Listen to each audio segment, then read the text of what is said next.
has my full and complete endorsement for President of the United States of America. I will do everything I can to help him win and save this country. Ladies and gentlemen, the 45th and the 47th President of the United States, Donald J. Trump. And I'm proud to be an American. That's Republican South Dakota Governor Kristi Noem endorsing Donald Trump at his rally earlier tonight. Noem has actually been one of the names tossed around as a possible running mate for Donald Trump, but some Trump allies see a more pressing issue for the campaign.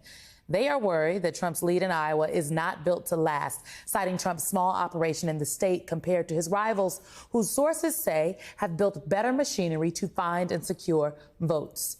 Joining me tonight, political commentator Reese Colbert. She is the founder of Black Women Media Views Media, and the host of the Reese Colbert Show on SiriusXM, and political strategist Shermichael Singleton. He's worked on 3 Republican presidential campaigns, hosts SiriusXM's Urban View, and is wearing a vest, folks, tonight, this Friday. Reese, I want to start with Kristi Noem and this running mate conversation. Do you think it's too early? Well, I think so. I think that what Trump is really looking for is not anything about credentials. It's about cosmetic. But more importantly, who's going to be loyal? He could potentially be imprisoned if he were to win the Electoral College, probably not the popular vote in 2024. And so he needs a loyal foot soldier, not a person who necessarily needs to govern. You know, Shermichael, we both know about how the on-the-ground machinery of a campaign works, right? NBC News reporters have been out on the campaign trail all over the country, and particularly in Iowa. Our reports say that, you know, there are other campaigns that are well-sourced, well-staffed, like Vivek Ramaswamy. So are the Trump allies right to be worried? I mean, look, I think they have to be a little worried. In 2016, Donald Trump did not win Iowa. Ted Cruz won by about 27.6%, I believe, netting him 1 delegate. So not a considerable amount. Ted Cruz did not become president. And so I think they are worried that a former president may not win the first state. So it's sort of crucial for them to hire the right people on the ground. Donald Trump hasn't spent a considerable amount of time in Iowa. A caucus process is far more direct, far more hands-on versus a primary, which is what we'll see in New Hampshire. And so I do think they have some ground to make up, but they still have a considerable amount of time to do so. Reese, I want to bold and underline something Shermichael just said. Trump lost Iowa in 2016, but he went on to win the nomination. He has not spent much time there. It seems as though he is not giving the people of Iowa their due. He's literally demonstrating that there are other things that are more important to him. Do you think that Donald Trump could do the same in 2024? I believe that Donald Trump will win Iowa if he's still around to be in the caucuses. You can get as many commit to caucus cards as you want if you're Ron DeSantis or Vivek Ramaswamy, but Donald Trump has an actual cult-like following, and nothing is going to be able to usurp that. And I think what Donald Trump needs more so is he needs these big crowds. He needs to gin up his national base as opposed to working the diner scene and the library scene in Iowa. You know, I used to work for Bernie Sanders, and, you know, we used to say, crowds don't vote, and we found out the hard way in his first presidential campaign. Shermichael, Donald Trump is now responding to this lawsuit from Colorado voters who want to use the 14th Amendment to kick him off the ballot there.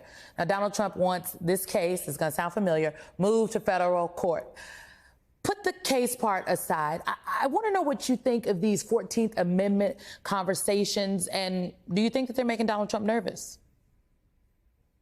No, and I'm not necessarily certain if these things are going to have the validity that some of these attorneys believe that it will. There's a lot of disagreement on this. I'm in a Midwestern state right now, and I've had a lot of opportunity over the past 2 days now to speak with a lot of Republican voters, including some who don't necessarily support Donald Trump. And one consistent theme, Simone, that I'm hearing from many of the voters that I've spoken with here is that they want voters to have the opportunity themselves to decide with their vote who they want, whether that's Joe Biden, Donald Trump, or someone else. And so I think these attorneys need to be careful and put their pulse on the political aspect of this, because it does matter. Now, granted, what the court will decide doesn't necessarily impact politics and vice versa, but for voters, it matters. For Republican voters, it matters a lot. And I think many of them are going to see this in a negative light, including those who don't necessarily like Trump. I mean, I think this is a very important point. The ballot is what matters here. Okay, Jim Messina, folks, he was the manager of Barack Obama's 2012 re-election campaign. And I am so glad that Jim Messina is out here speaking a little truth. He is telling his fellow Democrats to chill out about the national polls that show Biden and Trump tied with 14 months to go, citing strong economic fundamentals and the abortion issue. Shermichael, I want to know, do you agree with him? And furthermore, national polls don't matter in a presidential election season as much as state polls, but I feel like folks are putting a lot of stock in national polls right now. I mean, look, the national polls are exciting to talk about. You and I both know this, but you and I have also worked on several presidential campaigns. And Simone, the reality is you're right. I mean, I think we do need to look at the state-by-state polling from the battleground states. And if the topic is abortion, then that's a big problem for Republicans. And we have a significant amount of data over the course of several years, or two and a half, 3 years, to sort of prove that, right? But I think if the debate is about the economy, I don't necessarily agree with Jim on this. I think while data indicates that inflation is receding, jobless numbers are for the most part okay, people still know, Simone, that having a job doesn't mean that the wages have increased with inflation. And those nuances do matter to everyday voters. Sure, the numbers look great, but when I'm going to the store and I'm putting gas in my car, do I see that? Do I feel it? And as we always say in politics, perception is reality. Perception is reality, which is why I think it's going to be critical for Democrats to get out there and make their case if they want to change some key minds on the economy, because I do think they do have something to talk about. Reese, Jim Messina said one other thing that he is actually worried about, and he is worried about the prospect of a third-party candidate taking votes away from Biden in crucial states. What do you think? Should that be the number one worry for Democrats right now?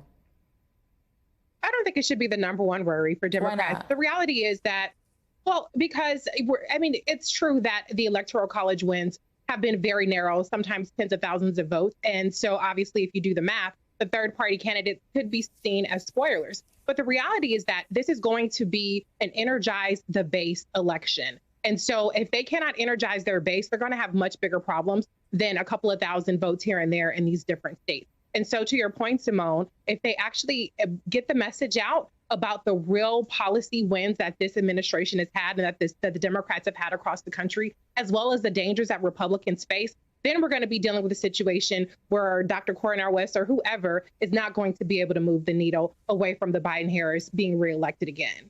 All right, we'll leave it there. Reese Colbert, thank you for being here. Shermichael Singleton, thank you and your best.